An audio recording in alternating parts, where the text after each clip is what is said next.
Bonjour, bienvenue dans une émission qui a lieu dans cette deuxième journée des Ferrocampus Days, ici en direct de la cité entrepreneuriale de Saintes. Si vous nous regardez en direct, tant mieux. Si vous ne nous regardez pas en direct, c'est que vous avez eu le bon goût de cliquer sur le replay. Vous avez eu bien raison. Vous pouvez d'ailleurs retrouver aussi toutes les interviews de tous les intervenants qui se succèdent dans ces Ferrocampus Days sur cette même page ou pas très loin. Nous allons maintenant, dans cette émission, parler des évolutions majeures du secteur ferroviaire, parler des priorités, parler des nouvelles organisations pour les régions autour de ce développement ferroviaire.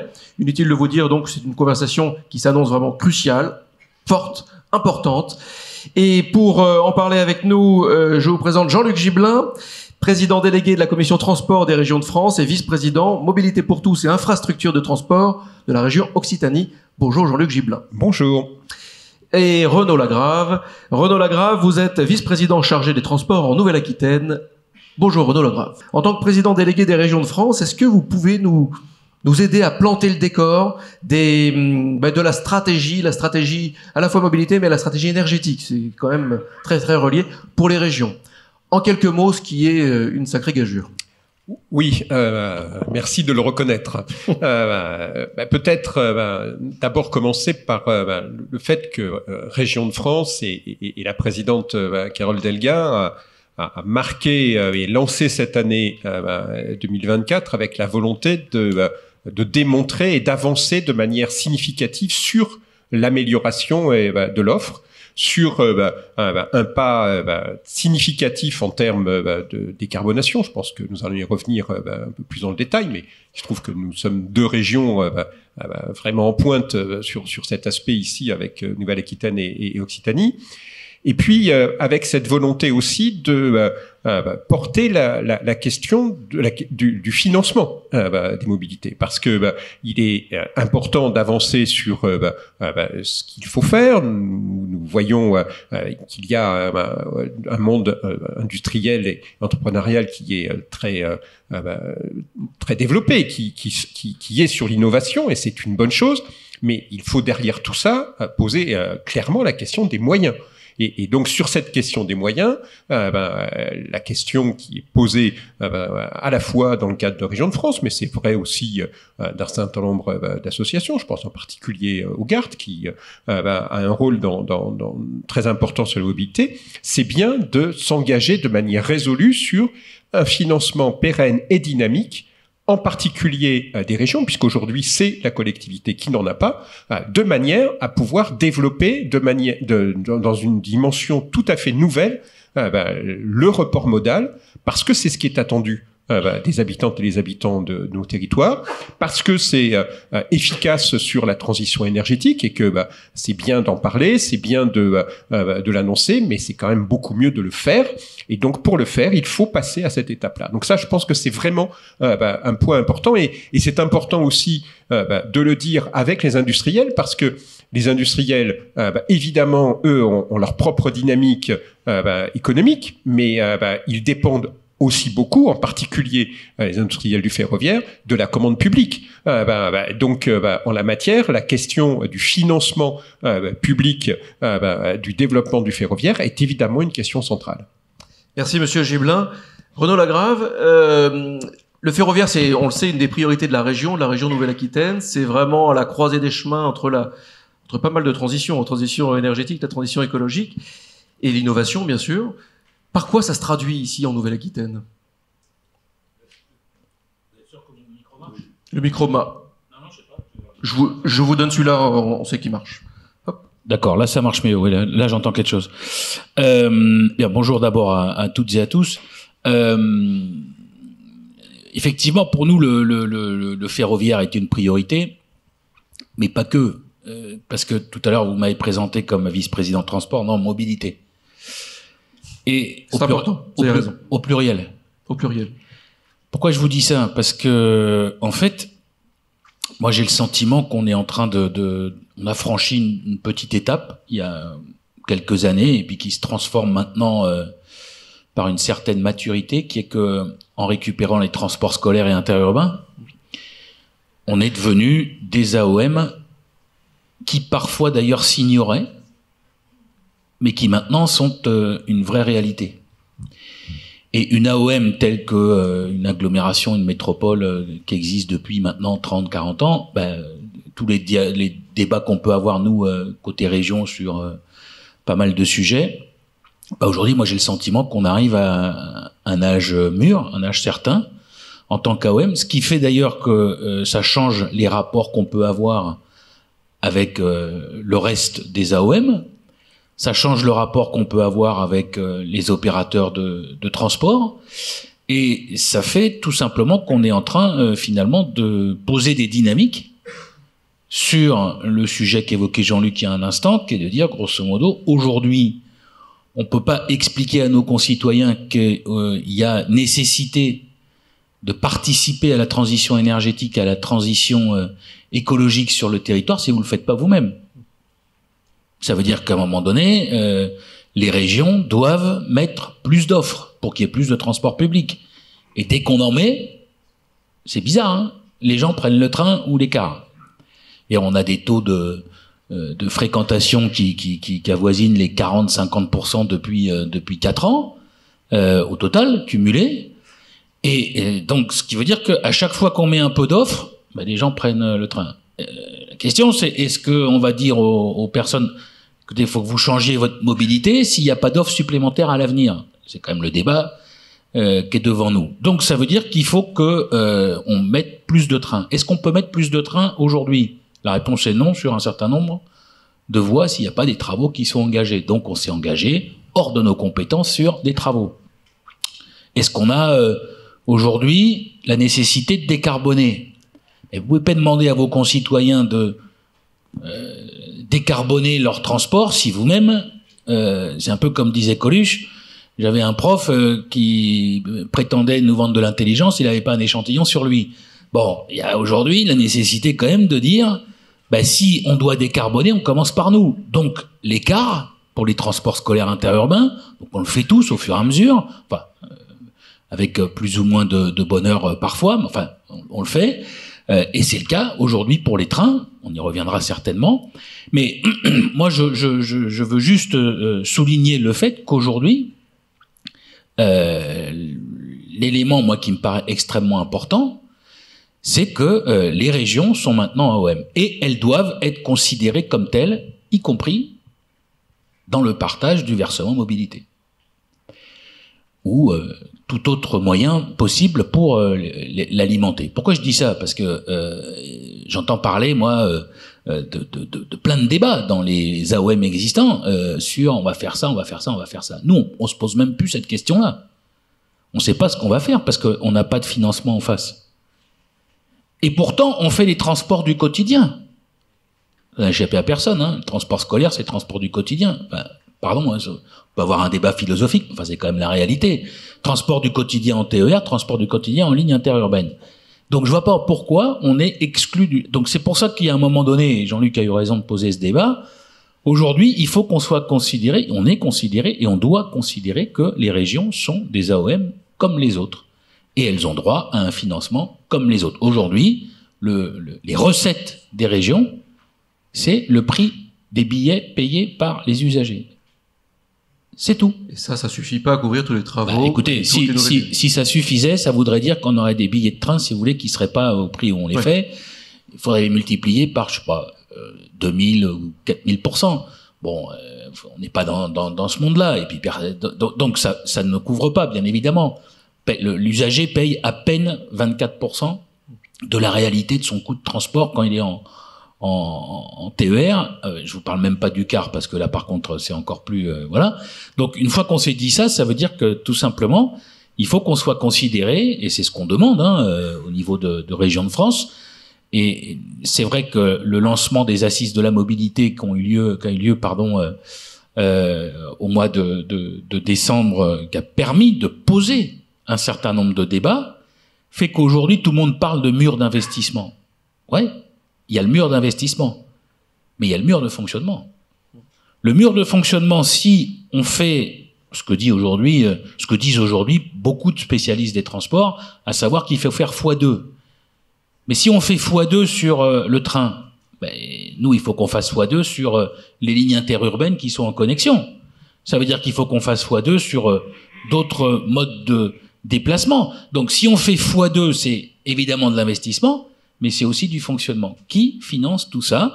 C'est un débat aujourd'hui qui n'a pas lieu, et qui n'a pas eu lieu depuis des années, mais qui, à mon avis, mérite quand même qu'on s'y arrête quelques minutes. Mais alors, il n'a pas lieu, pourquoi? J'essaye de comprendre. Au sein de Région de France, est-ce que vous êtes toutes sur la même ligne? Non, mais il n'a pas lieu, excusez-moi, il a lieu à Région de France depuis 50 ans. À Région de France. Mais... Le débat, il n'est pas là. Il a lieu. Pourquoi ça ne remonte pas? Parce qu'il y a un moment donné, si vous voulez, il y a les yaka faucons. Ouais. Hein, je les appelle les yaka faucons. C'est-à-dire ceux qui disent, en grosso modo, vous allez voir ce que vous allez voir, on va raser gratis, on va faire des RER métropolitains à 13 milliards, on va vous faire un passe-rail, on va vous faire... Enfin, c'est les annonces. Voilà, TikTok, machin. Et puis après, derrière, quand on vient dans le détail, qu'on vient discuter, par exemple, de la régénération d'une voie, alors là, par contre, il n'y a plus personne. Là, il n'y a plus personne. Quand on parle de la difficulté des voyageurs, d'un certain nombre de problématiques liées à l'entretien du réseau, liées au fait qu'il faut qu'on achète des nouvelles rames, liées au fait de la décarbonation, alors là, par contre, vous n'avez plus personne. Démerdez-vous. Pardon, excusez-moi, mais c'est démerdez-vous les régions. Mais démerdez-vous les régions aujourd'hui sans recettes. Et là, par contre, si on pouvait, franchement, je vous le dis tout de suite, entre Carole Delga et Alain Rousset, s'ils pouvaient décréter demain matin qu'il y avait des recettes possibles pour les régions sur des bases décidées par les régions, ce serait déjà fait depuis très longtemps. Vous voyez, mais c'est pas le cas encore aujourd'hui. Jean-Luc Gibelin. Oui. Parce que c'est, évidemment, je partage ce que Renaud vient de dire, mais c'est parce que nous sommes face à des choix politiques. Faites la comparaison de l'engagement financier de l'État ramené à l'habitant sur le ferroviaire et comparez-le sur les différents pays d'Europe. On est 4 fois et demi de moins que l'Allemagne et l'Italie. On est 10 fois de moins que la Suisse ou d'autres pays. Donc, on est au dernier rang. Donc, il y a un vrai choix politique en la matière. Et quand on parle de choix d'argent, il y a évidemment ce que vient de dire Renaud, et puis il y a la décision de Bercy, à un moment donné. Parce qu'aujourd'hui, en France, et depuis des années, globalement, les prélèvements autour de la mobilité ramènent dans les caisses de Bercy des sommes considérables. 60 milliards. Mais qui ne sont pas réalloués forcément à... Quand on demande... Pas pour quand vous, on demande, en tout cas jamais aux régions. Voilà, qu'il y ait des dépenses affectées, c'est bien pour pouvoir faire face au devenir du ferroviaire, en particulier, les mobilités en général, mais le ferroviaire en particulier, parce qu'il faut passer de manière impérative par cet État, et ça, on regarde directement aussi le monde industriel, parce que si les collectivités n'ont pas les moyens de s'engager et sur l'investissement et sur le fonctionnement, évidemment, en cascade immédiate, là c'est pas du ruissellement lointain, c'est immédiat.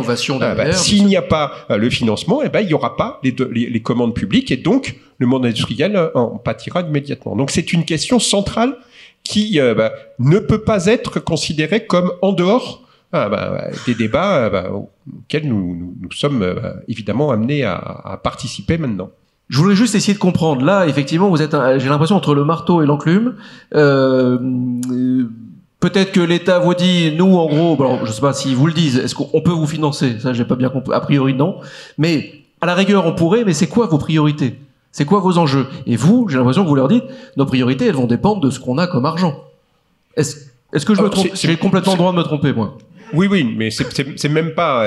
La question n'est même pas de jouer entre guillemets parce que c'est évidemment surtout pas un jeu et de ne pas répondre ou de ne pas prendre nos responsabilités. Ça a été dit, je veux le redire avec beaucoup de force. Les régions prennent leurs responsabilités. Les régions se sont engagées de manière très responsable sur assumer ce que la loi a demandé avec le transfert de compétences, avec le développement des transports scolaires, avec le développement des transports interurbains, avec le développement du TER. Nous avons quand même un élément aujourd'hui qui est important, c'est que si on regarde la progression en moyenne sur les régions dans les TER de fin 2023 par rapport à 2019, on est à 21% d'augmentation par rapport à 2019. je résiste pas quand même au plaisir de vous donner le chiffre d'Occitanie, puisqu'on est à 51,9%. Mais bon, globalement, on est à 21% pour l'ensemble des régions. Mais sur les transports urbains, on n'est pas à ce chiffre-là. Donc, les régions, elles sont complètement assumées. Et les régions, elles portent le développement du transport public par le transport interurbain et le transport ferroviaire, alors qu'il reste encore une réticence sur le transport urbain. Donc, nous avons complètement rempli notre part depuis des années, et y compris de manière encore plus déterminée depuis la période de la Covid, où s'il y a aujourd'hui un développement des transports publics au sens national, c'est à la dimension régionale qu'on le doit en priorité, parce que il y a eu tout ce développement et c'est aussi un lieu important d'innovation demain et de transition énergétique. C'est cet ensemble. Donc nous le faisons. Mais quand Renaud cite le terme de mur de fonctionnement, c'est bien ce face à quoi nous sommes, et c'est bien cette alerte qui est portée. C'est que c'est pas parce que ça se fait qu'il faut considérer que ça pourra se faire comme ça sans problème. Surtout que c'est dans le même temps où dans la loi de finances pour 2024, les seules collectivités qui se voyaient ne pas avoir de reconduction de leur enveloppe précédente, je parle même pas d'augmentation, c'était les régions. Et donc forcément, il arrive un moment où je sais pas si c'est le marteau l'enclume, mais en tout cas, c'est un vrai effet ciseau. Merci. Oui, un complément, Renaud Lagrave. Juste pour répondre précisément à votre question, est-ce que on sait ce qu'on veut ? On peut toujours critiquer ce qu'on veut. Et puis, c'est le débat démocratique. Mais enfin, on est des collectivités locales, donc on a le droit de décider. En tout cas, on a tous ordonné les choses. Preuve en est, hein. Il y a des contrats de plan État-région. Alors, chez nous, c'est pas signé, mais parce que il manque un peu de monnaie. Mais bon, enfin, et puis surtout, de toute façon, on n'a pas de ministre, donc on va pas signer des trucs avec personne. Donc alors qu'il est, le 16 février 2024, j'entends bien. Pardon, j'étais dans la voiture, moi, donc j'ai pas entendu. Bon, bref, trêve de plaisanterie. On sait ce qu'on veut. Je rappelle juste qu'on est en train de nous faire les poches. Qui est propriétaire du réseau ? L'État. Qui entretient le réseau ? SNCF Réseau. À qui on vient voir pour financer et cofinancer ? Les régions. Cherchez l'erreur. Alors qu'on paye des péages qui sont en augmentation de 26% pour les prochaines années, et qui fait qu'on est en Conseil d'État. Alors il y en a qui se réjouissent parce que on a perdu lundi dernier. Je leur dis juste, attendez encore un peu, quelques jours. Bref, tout ça pour vous dire quoi ? Pour vous nous demander, est-ce qu'on sait ce qu'on veut ? Oui, on sait ce qu'on veut. Mais à la limite, j'ai tendance à vous dire, même si on ne savait pas ce qu'on veut, il n'y a qu'à juste regarder ce que demandent les usagers. Vous savez, ils sont pas obligés de nous croire à Bercy. Ils peuvent dire, bon, en gros, ils nous emmerdent, très bien, mais qui regardent les usagers. Jean-Luc a cité son taux. Je regarde mon directeur régional de Nouvelle-Aquitaine, on est légèrement en dessous. Donc, on a des challenges pour les prochaines années, mais on a des taux, on a encore 13 pour 2023. Bon, plus 13, pardon, de fréquentation, je suis dans mon truc, moi. Plus 13 de fréquentation sur encore 2023. Bon, ça veut dire quoi ? Ça veut dire que c'est nos concitoyens qui répondent là. Donc, qu'est-ce qu'ils veulent ? À chaque fois, encore une fois, je me répète, qu'on rajoute de l'offre, ils viennent, ils prennent le train. Ou ils prennent d'ailleurs les cars régionaux. Et nous, on a ouvert en plus les transports scolaires aux voyageurs commerciaux, donc quand ils font sur les territoires ruraux. Donc plus ça va, plus ils prennent les transports publics. Et il y a une aspiration à ça. Donc, qui nous croient pas, mais à la limite, pourquoi pas, mais qu'ils écoutent et qui regardent concrètement ce qui est en train de se passer. Il y a un phénomène post-Covid qu'a priori, nous, on a essayé d'analyser.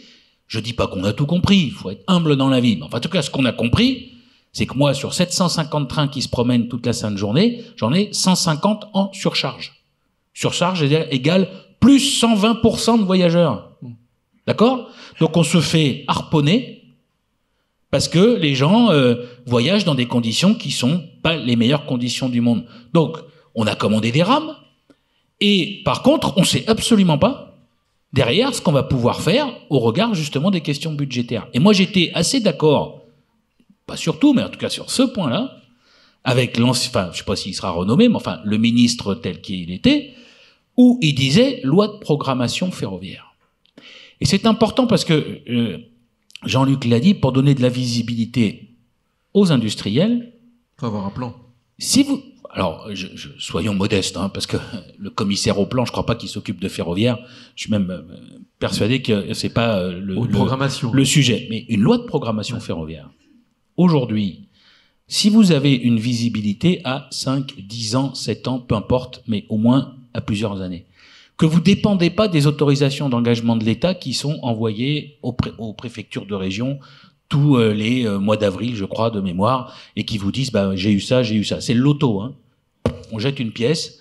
Bon, bah, là, on a eu ça, là, on a eu ça, là, on l'a pas eu, là, on l'a eu. Et vous avez un engagement annuel. Comment vous pouvez discuter avec des industriels sur un engagement annuel quand on parle de temps de régénération ou de construction de voies qui vont durer 100 ans d'utilisation? Puisque là, on est en train de régénérer des voies qui, depuis 100 ans, n'ont pas été forcément largement régénérées. C'est moins qu'on puisse dire. Donc, à la fin, on se retrouve dans une situation où, aujourd'hui, le sens de l'histoire serait de faire cette loi de programmation dans laquelle l'État prend des engagements. Tout le monde sait ce qui se passe, parce que, honnêtement, hein, tout le monde sait exactement là où il faut faire les travaux pour qu'on ait plus de voies, pour qu'on ait une meilleure signalisation, pour qu'on ait réouverture de voies sur certains territoires. Tout le monde le sait. Et en plus, ça permet quoi? Au-delà des CPER qui, en fait, signent des trucs pour... officiellement, on va signer pour 2023-2027. Ça vous a pas échappé qu'on est en 24. Donc déjà, d'entrée, ça fait 3 ans. 3 ans en temps ferroviaire, c'est quoi? C'est vous avez craqué l'allumette et puis, à un moment donné, vous vous êtes dit, tiens, si j'allais faire 3 travaux. Et hop, vous avez fini. Donc, c'est pas le temps ferroviaire. Le temps ferroviaire, c'est la loi de programmation qui permettrait, sur tout le territoire, d'avoir une discussion sur ce qu'il faut justement mettre en place, et y compris avec les industriels. Et que chacun sache exactement ce qu'il a à faire. Il a une feuille de route. Avec une visibilité. Séverine, alors, est-ce qu'on a des questions sur SMS? Et puis, Séverine, moi, vous avez le privilège de poser vos questions aussi, bien sûr. Donc, une question sur l'Italie, qui a réussi à amorcer une nouvelle dynamique de l'offre par la diminution des coûts de péage. On a le droit de commenter une décision de justice?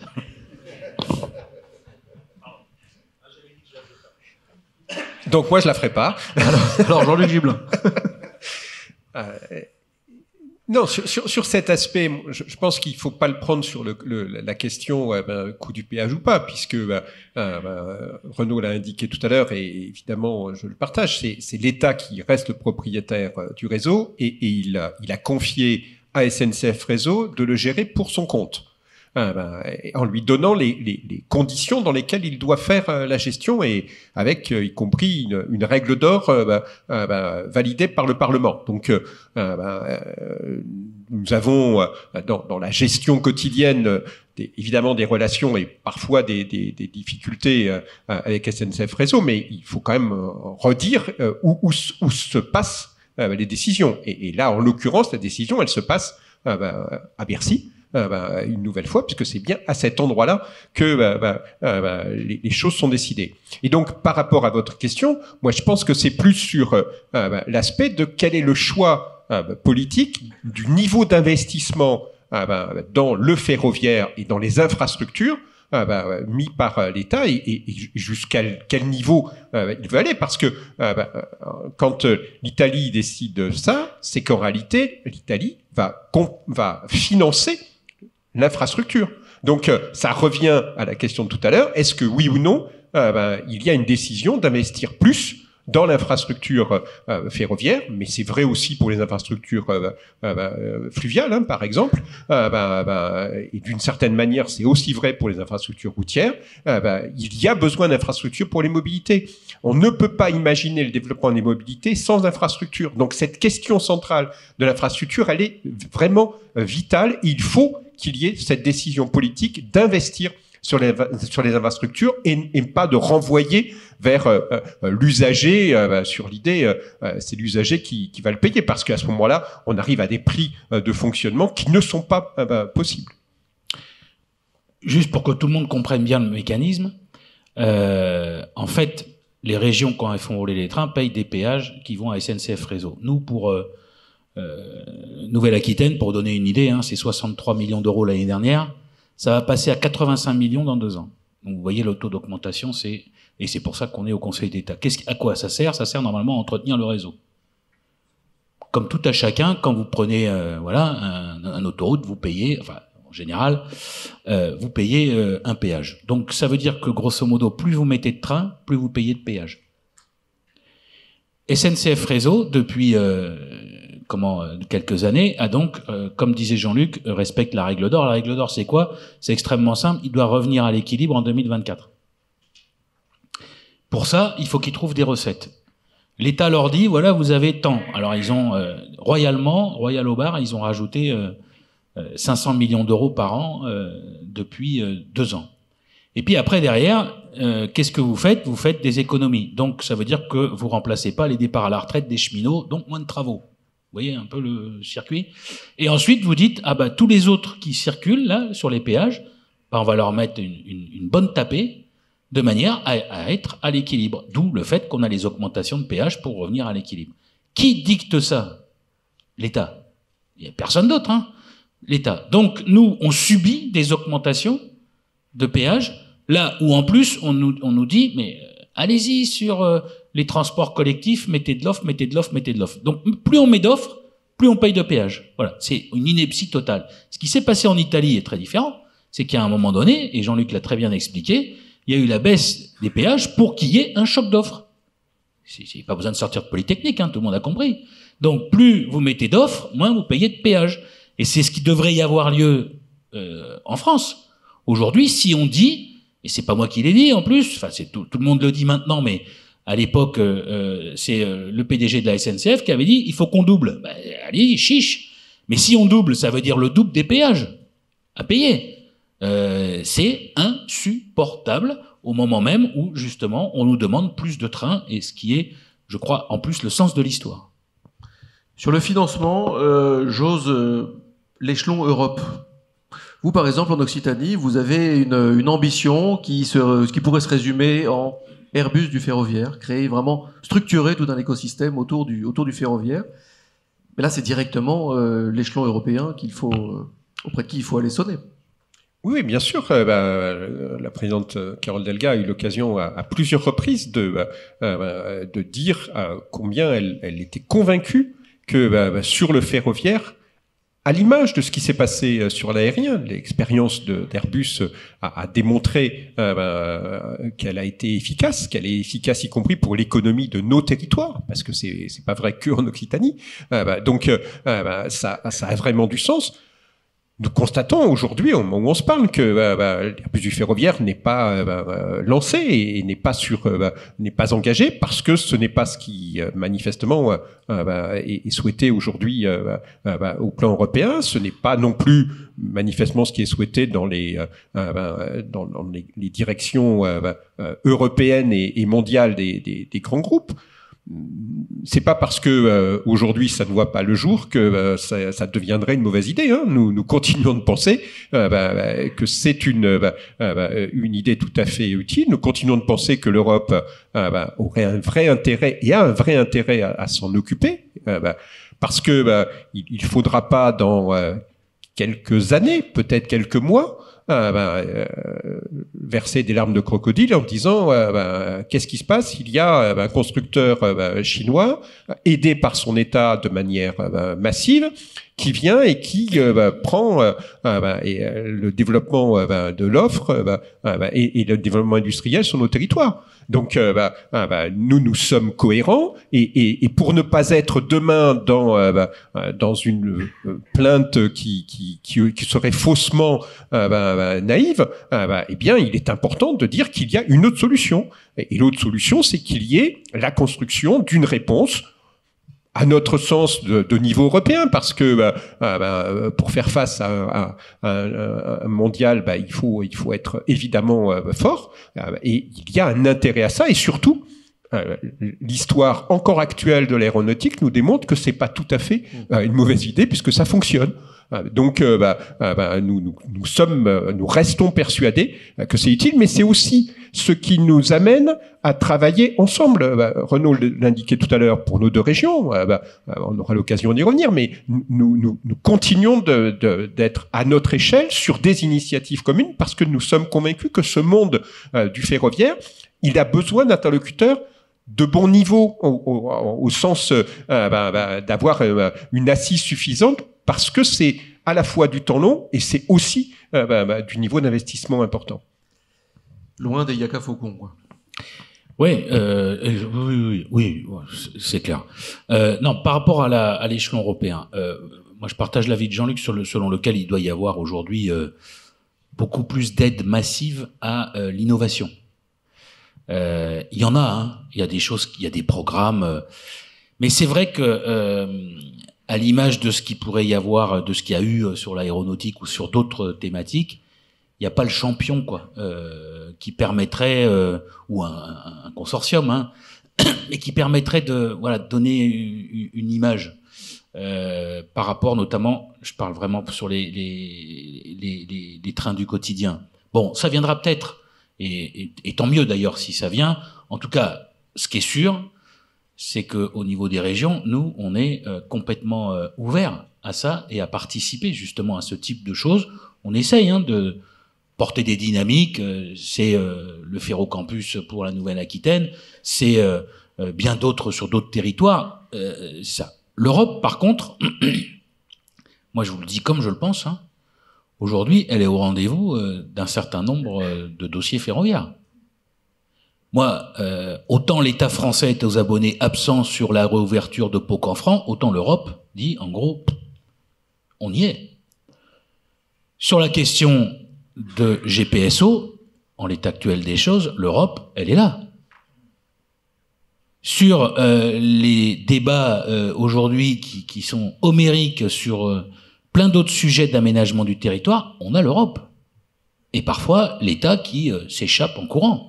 Donc, franchement, par rapport à ça, il y a une vraie appétence par rapport à la connexion. Alors, on est comme Occitanie, on a frontalier avec comment dirais-je, l'Espagne. Et la vérité, c'est que la liaison avec l'Espagne, aujourd'hui, est une liaison, parce qu'il n'y en a pas d'autres, qu'on peut qualifier d'oubliés du rail.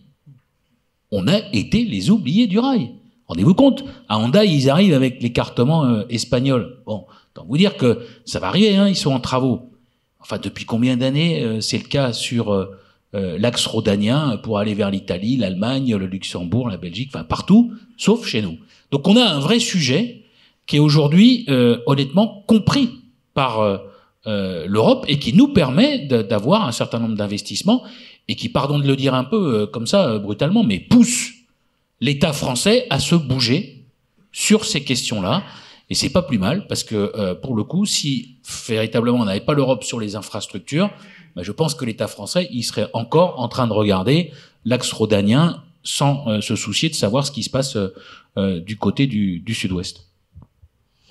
Un petit détour, Séverine, par les SMS. Est-ce qu'il y a des SMS ou est-ce que vous avez une question ? Oui, il y a une question. Entre la loi LOM et l'ouverture à la concurrence, est-ce que et les nouvelles missions des régions, l'augmentation de leur rôle sur la scène du ferroviaire, est-ce que on est face à une évolution, une révolution ? Quel est votre point de vue ? Alors, qui veut s'emparer de Renaud Lagrave ? Moi, et Jean-Luc. Moi, je pense que c'est une révolution. C'est une révolution à la condition sine qua non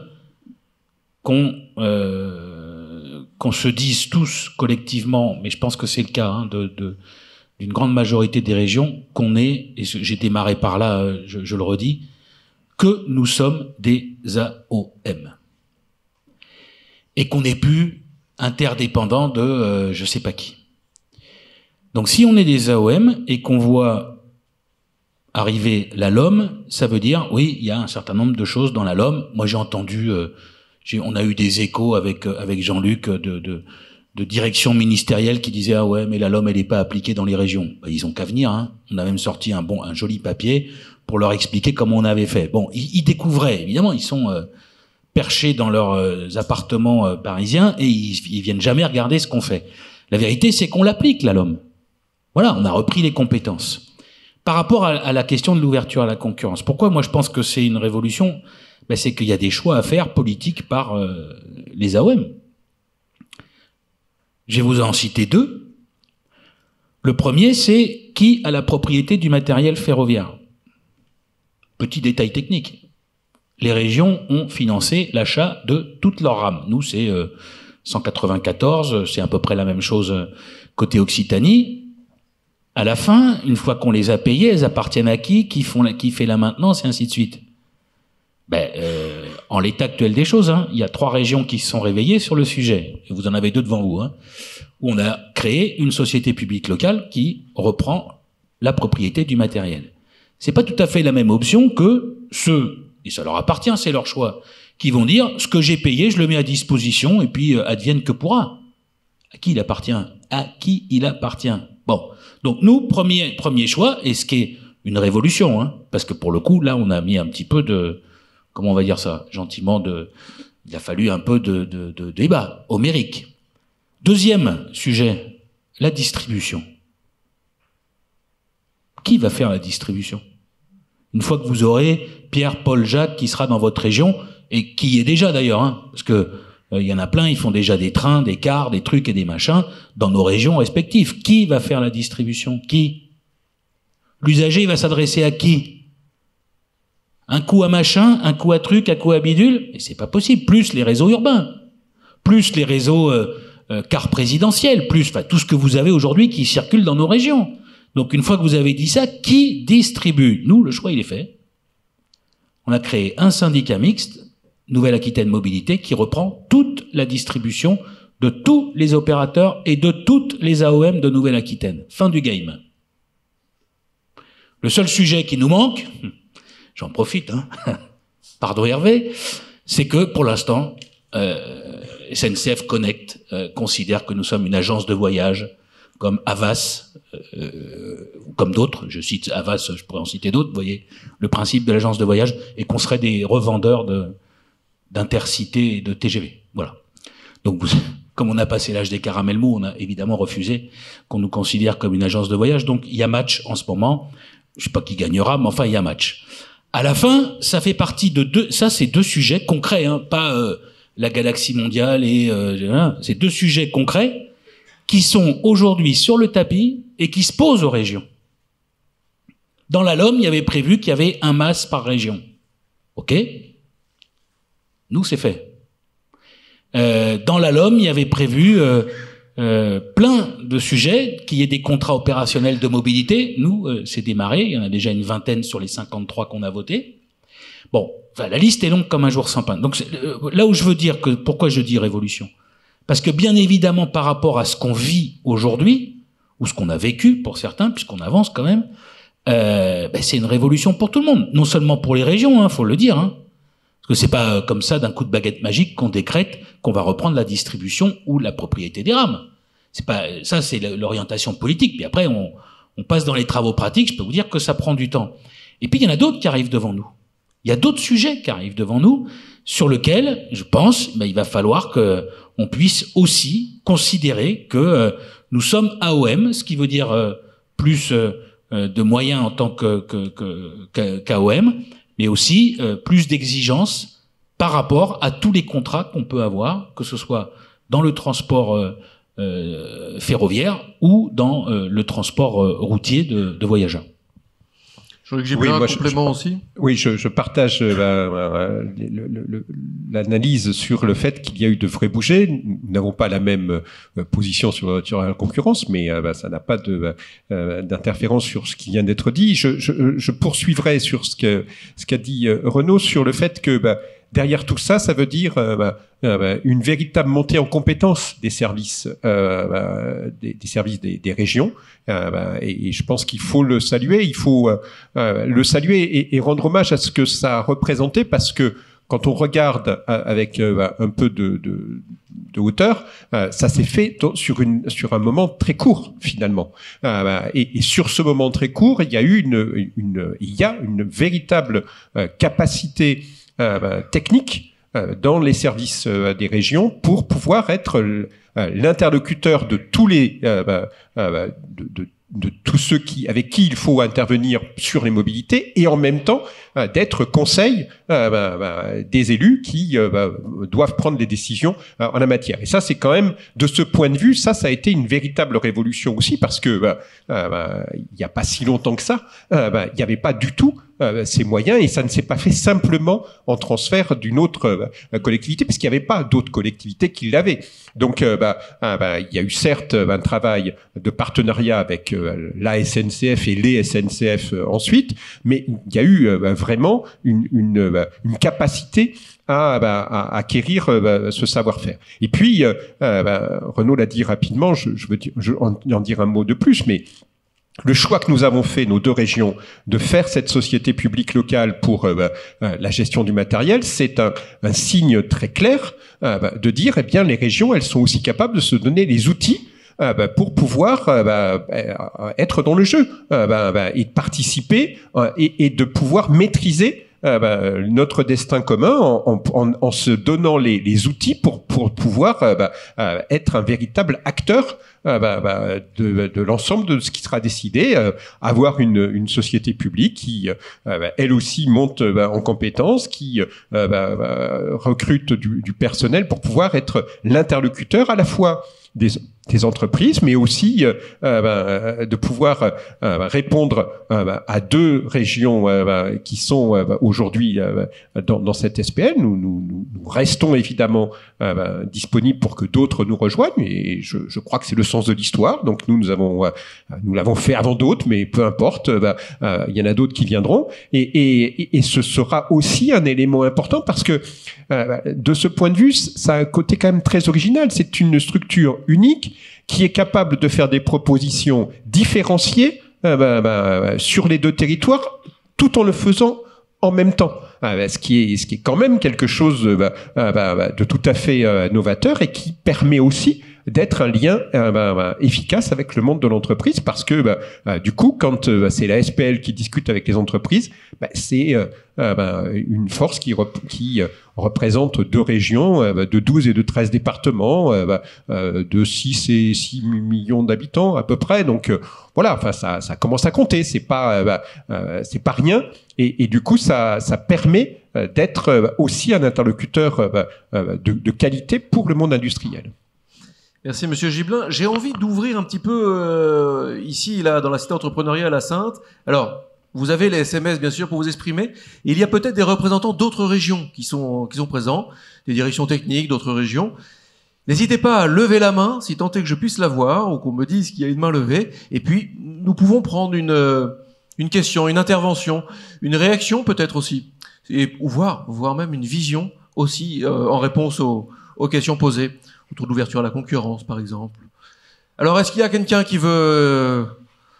C'est maintenant ou plus tard. Monsieur Gibelin, parce que vous êtes président délégué des régions de France, de la commission de transport. Peut-être un panorama sur d'autres régions ? Je ne me risquerai pas à faire un panorama de l'ensemble des régions. D'abord parce que c'est le principe de Région de France et c'est aussi comme ça que ça fonctionne et que ça tient. Bien évidemment, les exécutifs de chaque région gardent leur pleine et totale liberté de décision et c'est indispensable. Ça a été rappelé tout à l'heure par Renaud. Ces exécutifs, ces régions, elles sont composées d'élus qui sont élus sur un programme et qui retournent voir les électeurs sur ce qu'ils ont fait, ce qu'ils avaient prévu. Donc c'est un point important. Pour autant, la commission transport, elle permet et mobilité, elle permet d'avoir un travail collégial de l'ensemble des régions, d'avoir un temps d'échange aussi important sur les différentes expériences qui peuvent exister, de pouvoir aussi veiller à ce que les ministères ne considèrent pas qu'il y a 13 interlocuteurs au niveau métropolitain, plus les régions des départements et des territoires d'outre-mer, et que ça fait autant d'interlocuteurs auxquels il pourrait y avoir des discours différents. C'est quand même là, ça permet aussi d'unifier la réponse des régions. Après, sur ce que nous avons évoqué depuis ce matin, ça fait partie des éléments qui sont largement partagés sur l'ensemble des régions, avec encore une fois des choix qui peuvent être différents selon les territoires, mais le développement de l'offre ferroviaire, il est évidemment partagé sur l'ensemble du territoire. Je confirme que la fréquentation dans les TER, elle est en progression par rapport à 2019 sur l'ensemble du territoire national. L'articulation, les préoccupations par rapport au transport scolaire, c'est bien, sont bien les régions de France et les vice-présidents qui sont en lien direct avec et le ministère de l'Éducation et le ministère de l'Intérieur sur les différentes questions concernant, par exemple, la question de la pénurie des conductrices et des conducteurs de cars scolaires. Ça a été aussi ce niveau-là sur quand il y a eu des velléités de modification des réglementations sur le transport scolaire. Donc voilà, ça fonctionne vraiment en termes de lieux d'échange, de lieux d'échange de pratiques, de lieux de capacité à agir vis-à-vis de l'État, mais c'est aussi un lieu qui permet de rencontrer, c'est ce que nous faisons régulièrement avec le monde industriel, avec des échanges avec l'ensemble du monde industriel à l'échelle de l'ensemble de régions de France. Merci beaucoup, messieurs. Merci, monsieur Gibelin. Merci, monsieur Lagrave. Merci, Séverine Rognier. On peut applaudir ce plateau. On le voit, c'est une étape, vraiment une étape de discussion. Et la discussion est vraiment complexe, mais elle est en cours. C'est aussi ce qu'on peut en retenir. Vous pouvez retrouver cette émission en replay. Vous pouvez la propager, la partager, bien sûr, sur les réseaux. On se retrouve pour une prochaine émission juste après ça.